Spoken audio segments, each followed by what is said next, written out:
Welcome to Sangeetha சமையல். நாம் இன்றைக்கி சேமியா உப்புமா எப்படி பண்ணுறதுன்னு பார்க்க போகிறோம். அடுப்பில் ஒரு கடாய் எடுத்து வச்சுருக்கு. 3 கரண்டி தேங்காய் ஊற்றி தேங்காய் சூடு வந்தோடனே கொஞ்சம் கடுகு போட்டு கடுகு வெடிச்சிட்டு அப்புறம் கொஞ்சம் உளுந்தம்பருப்பு போடணும். உளுந்தம்பருப்பு போட்டு பொரிஞ்ச உடனே ஒரு துண்டை இஞ்சி பொடிசாக கட் பண்ணி வச்சுருக்கு, அதுவும் போட்டு ஒரு பச்சை மிளகாயும் கட் பண்ணி வச்சுருக்கிறத போடணும்.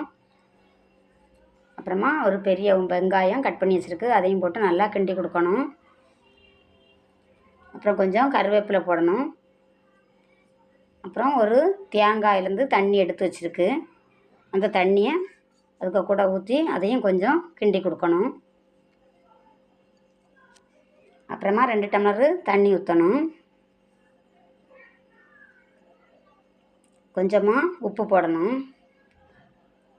போட்டு ஒரு 2 நிமிஷம் மூடி போட்டு மூடி வச்சு தண்ணி சூடு ஏறிட்டு அப்புறமா நாம் எடுத்து வச்சுருக்கிற சேமியாவை அதில் போட்டு நல்லா மாற்றி கிண்டி கொடுக்கணும்.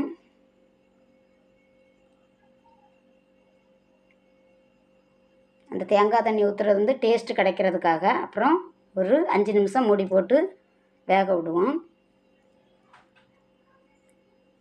நல்லா வெந்திருக்குது. சூப்பரான சேமியா உப்புமா ரெடி ஆயிடுச்சு. இனி எடுத்து கொஞ்சமாக தேங்காய் பூ போடணும், போட்டு சேவ் பண்ண வேண்டியதான். இந்த வீடியோ பிடிச்சிருந்தா லைக் பண்ணுங்கள். இதே மாதிரி இன்னும் நிறைய வீடியோஸுக்கு சேனலை சப்ஸ்கிரைப் பண்ணுங்கள்.